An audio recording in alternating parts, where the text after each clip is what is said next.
I'm a resource economist from University of Florida, but honestly, after taking all these presentations today, I felt it would be really hard to add something about the value of springs for the state of Florida, especially after the passionate and poetic presentation that we had in the afternoon. So I really wanted to make 3 points today. One is that many studies focus on visitation to the springs, but this is really tip of an iceberg, or maybe drop in the bucket in comparison with the total economic value that we derive from springs. Second point is that there are ways to measure economic benefits.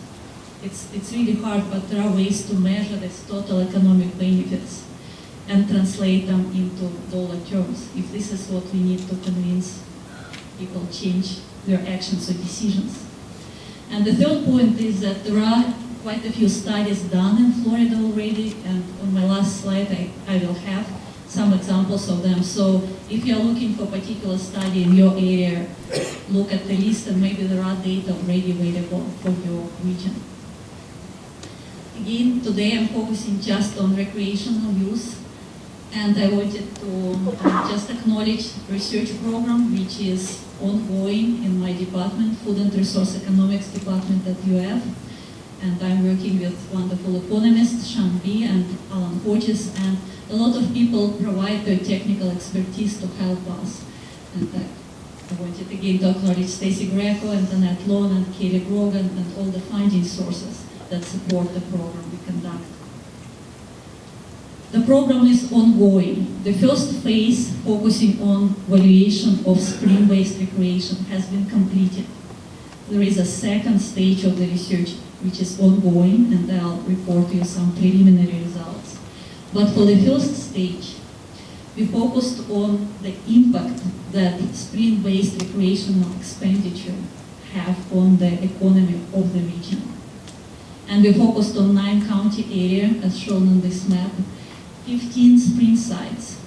10 of the spring sites are on public lands, so information about them is available from Florida Park Service. We were really excited because 5 of the spring sites were on private lands, and for them the data were really hard to come by. We interviewed spring sites owners and managers. We interviewed owners and managers of local businesses to collect data on visitation to each spring site and expenditure.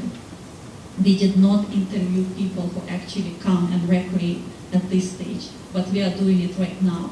So this research is ongoing. Stay tuned.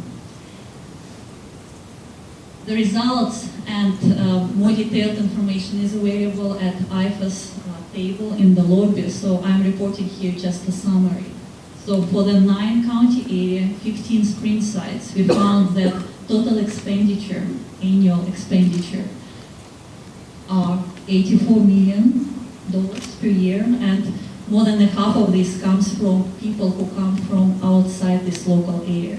So this is new economic activity that can be attributed to the spring sites.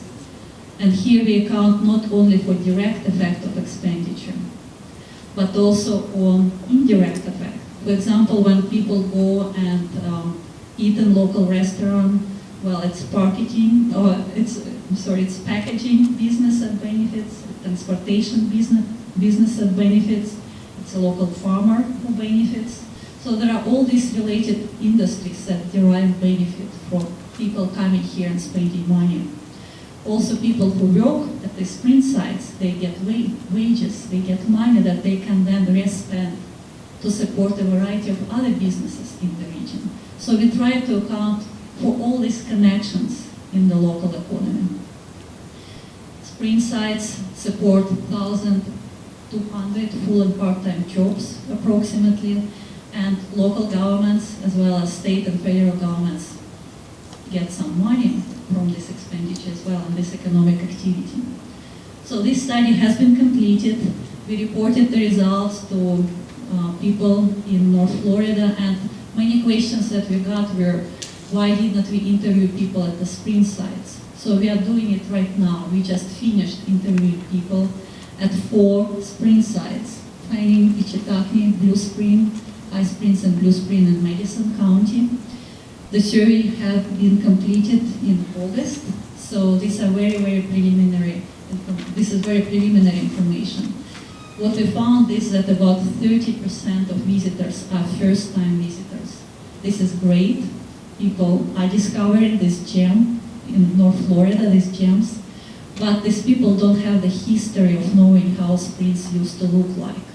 So it's good, but as a result of them not being experienced, not being exposed to the springs in the past, many of them, about 70%, said that water conditions are great, they're above average. The green spaces around springs are great as well, and the only concerns they might have, still 50%, more than 50% feel that the facilities are good too, but the rating of facilities at spring sites got a little lower rating than clarity of water and green spaces.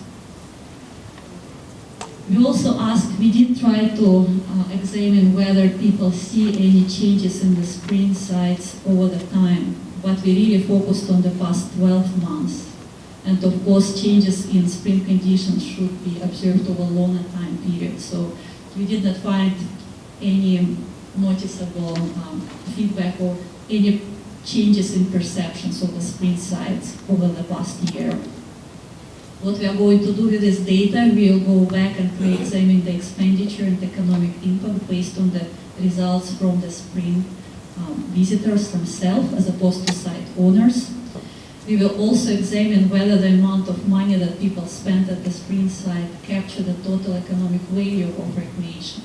Very often we pay just, $5, $7, $10 to enter spring site, but the total value we derive from experience is much higher. And the way to estimate this total value is to look at how far people drive to the location.